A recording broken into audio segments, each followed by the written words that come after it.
مەندەلاوی ئەو سیاسیە کوردەی خەریکە بە ئاگری شەڕ و ململانەکانی شیعە و سوننا دەسووتێت.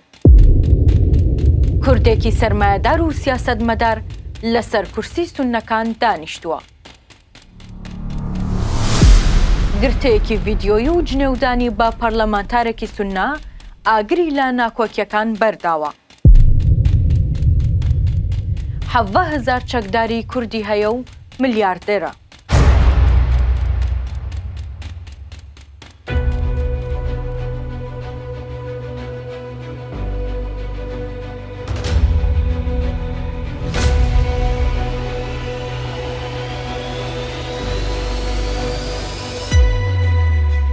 دوایەوەی با بڕیاری دادگای فیدراڵی محەممەد حەلبوسی لە سەرۆکایەتی پەرلەمان دوورخرایەوە. ئێستا موحسین مەندەلاوی بە کاتی لەو پۆستەدایە. ئەگەرچی ئەو جێگری سەرۆکی پەرلەمانە، بەڵام چەند مانگێکە کاروباری پەرلەمان بەڕێوە دەبات و کەسی یەکەمی پەرلەمانە و لەسەر کورسی سوننەکان دانیشتووە. بڵاوبوونەوەی گرتەیەکی ڤیدیۆیی مەندەلاوی لە پەرلەمان هەرای نایەوە، کاتێک لەسەر سەکۆی سەرۆکایەتی پەرلەمان تووڕە بووە و جنێو بە ئەحمەد جبووری پەرلەمانتاری سوننەکان دەدات. دوای بڵاوبوونەوەی ڤیدۆکە شەقام و میدیای عێراقی گڕی گرت. سوننەکان دەیانەوێت مەندەلاوی تۆمەتبار بکەن با ڕێگری بۆ هەڵبژاردنی سەرۆکایەتی پەرلەمان، تا پشکی خۆیانە و دەڵێن مەندەلاوی دەیەوێت لەسەر کورسیەکەی وەک کەسی یەکەمی پەرلەمان بمێنێتەوە و گوێنەکانیشی بەو پەرلەمانتارە خەریکە سەر دەکێشێت بۆ فیتنە و ئاژاوەی تایفی لە نێوان شیعە و سوننەدا.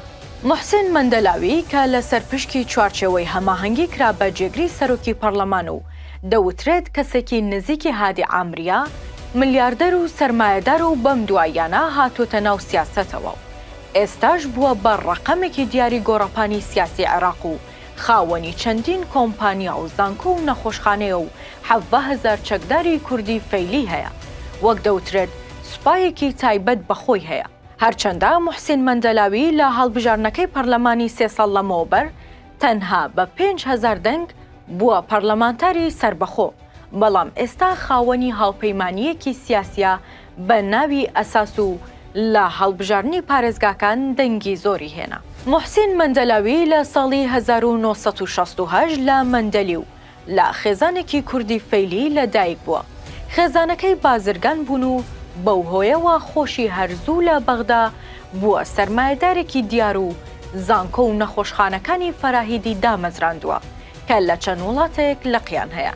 مەندەلاوی ئێستا سیاسیەکی دیاری عێراق و سەرۆکی پەرلەمانە، تا ڕێکەوتنی سوننەکان لەسەر هەڵبژاردنی کەسێک بۆ پۆستەکە دیاری دەکرێت.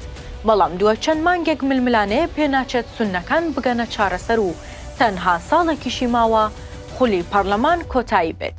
بۆیە چاوەڕێ دەکرێت سیاسیە کوردە فەیلیەکە لەسەر کورسەکەی سەرۆکی پەرلەمان بمێنێتەوە تا هەڵبژاردنی داهاتوو. لە ڕاگەیەنراوێکی هاوپەیمانی ئەساس، موحسین مەندەلاوی ڕایگەیاند کە لەلایەن میدیا و شەقامی عێراقی مەندەلاوی بە ئامانج گیراوە و هەوڵی لەکەدارکردنی دەدرێت.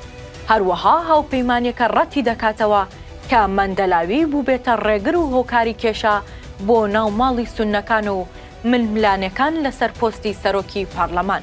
هەر چۆنێک بێت مەندەلاوی وەک سیاسیەکی کورد خەریکە بە ئاگری ململانەکانی شیعە و سوننا دەسووتێت، بەڵام پێگە بەهێزەکەی و پەیوەندیە فراوانەکانی لەگەڵ ئێران و قەتار پێدەچێت لە دواخولەکیشدا بێت فریای بکەوێت و ئاوێک بۆ ئاگرەدا بکەن کە میدیا و سۆشیال میدیای سوننەکان خەریکە خۆشی دەکات.